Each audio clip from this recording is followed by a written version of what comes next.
उनको दो बेटियां, मरहूम को दो बेटी।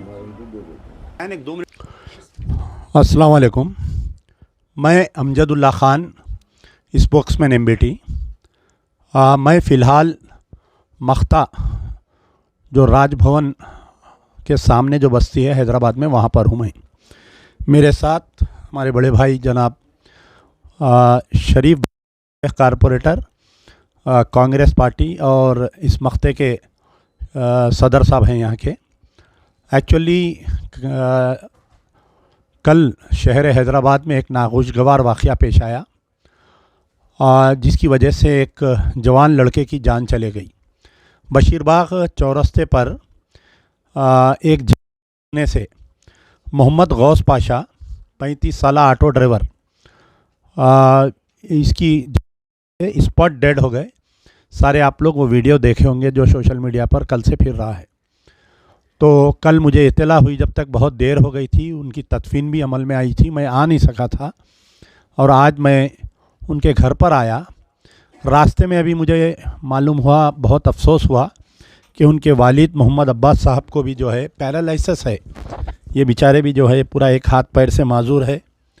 और मरहूम जो है 5 बहनों का एक ही भाई था, 5 बहनों का एक ही भाई था। और यही लड़का कमाने वाला था जिससे इसका घर चलता था। ज़ईफ़ माँ है और बाप पैरालिसिस है। इस लड़के को भी शादी हो गई थी, इसको एक अहलिया यानी 2 मासूम बच्चियां हैं, एक 4 साल की लड़की है और एक 3 साल की लड़की है। तो ये बड़ा नाखुशगवार वाक़या हुआ। कहीं ना कहीं इसमें जो है महकमे बलदिया की और हुकूमत की लापरवाही बताई जा रही है, क्योंकि वो झाड़ जो है ज़मीन से अपरूट हो गया था, कभी भी गिर सकता था। मुकामी लोग कई मरतबा उसको ऊपर कंप्लेंट दिए थे, लेकिन महकमे बल्दिया की तरफ से उस झाड़ को कट करके नया झाड़ डालने की कोशिश की नहीं गई। उसके अंदर उस झाड़ से बचाने के लिए उसमें कंक्रीट डाल दिया गया था। वो कंक्रीट आने के बाद से क्या हुआ कि वो झाड़ का ग्रोथ होना बंद हो गया, वो और फोकल हो गया था वो, और झाड़ गिर गया। ये बेचारे की जान चले गई। खैर, अल्लाह ताला की तरफ से उसका वक्त था, उसकी जान गई। लेकिन जो लापरवाही की गई है उसके अब मेरा मकसद यहाँ पर आने का सबसे, अभी हमारे शरीफ भाई से भी मेरी बातचीत हो रही थी, क्योंकि बच्चा एक ही कमाने वाला था और इनके घर में जो 5 बहनें हैं, 4 बहनों की शादी हो गई, एक की लड़की की शादी होने का है। तो अब हम सब पर ये ज़िम्मेदारी होती है कि इस फैमिली के, हम मोहम्मद गौस पाशा की जान तो वापस नहीं ला सकते, ना हुकूमत ला सकती, ना कोई लीडर ला सकता, लेकिन हम इनके गम में शरीक हो सकते हैं।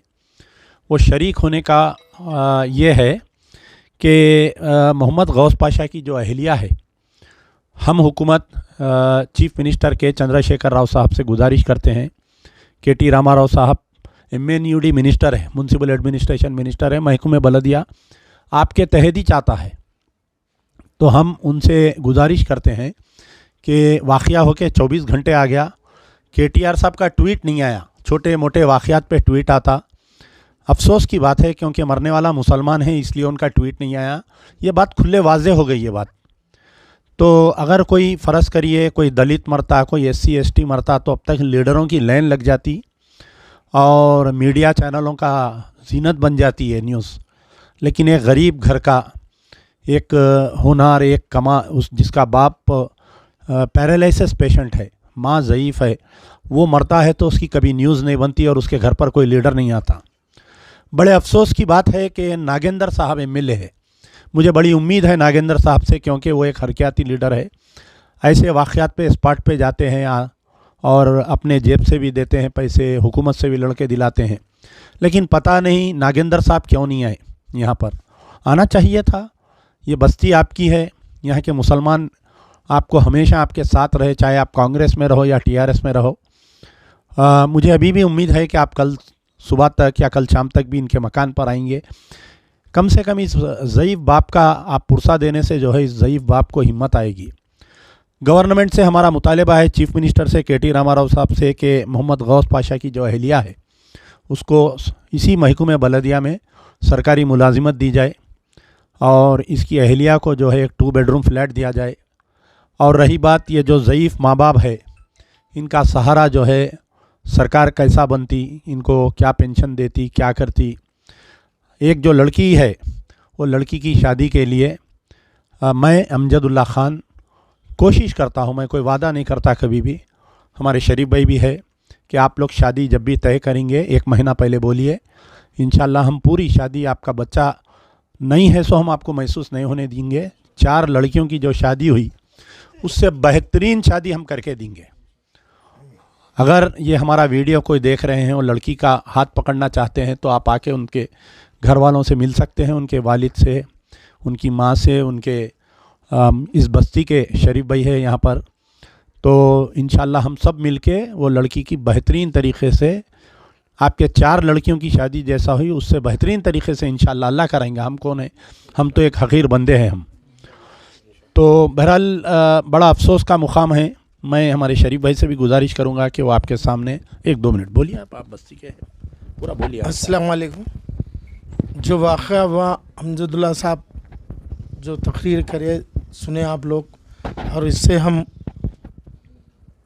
देखा गया बड़ा अफसोस की बात है।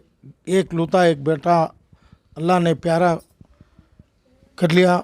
इस वजह से उनके सब्र दे अल्लाह उनके माँ बाप को और उनकी अहलिया को, क्योंकि बताना चाह रहा हूँ कि उनकी मजबूरी उनके ऊपर ही थी, पूरी 5 आदमी के ऊपर देखभाल था। तो लिहाजा आज उनकी कमी पेशी बहुत हो रही कि आज घर में रोम राट चल रहा और बोलिए आप। पूरा महल्ले के तरफ से ही बोल रहा हूँ। तो लिहाजा मैं बताना चाह रहा हूँ, आप लोग कोई भी है, आप उन लोग को मदद करिए और अपने जितना अपने से होता उनकी अहलिया को, उनके माँ बाप को सब्र दे, उनके बहनों को सब्र दे अल्लाह। समझ इस बात से जो भी अमजदुल्ला खान साहब, जो भी हुकूमत से हम भी बता रहे कि मेहर, यहाँ के जो जीएचएमसी के मेहर है, उनसे भी हम मुताबला कर रहे। और यहाँ के जो एमएलए है, जो एमपी है, ये सब कोई भी कुछ वाक़या होते पहले आते। तो ये वाक़े में क्यों आप लोग नहीं तवज्जो दे रहे?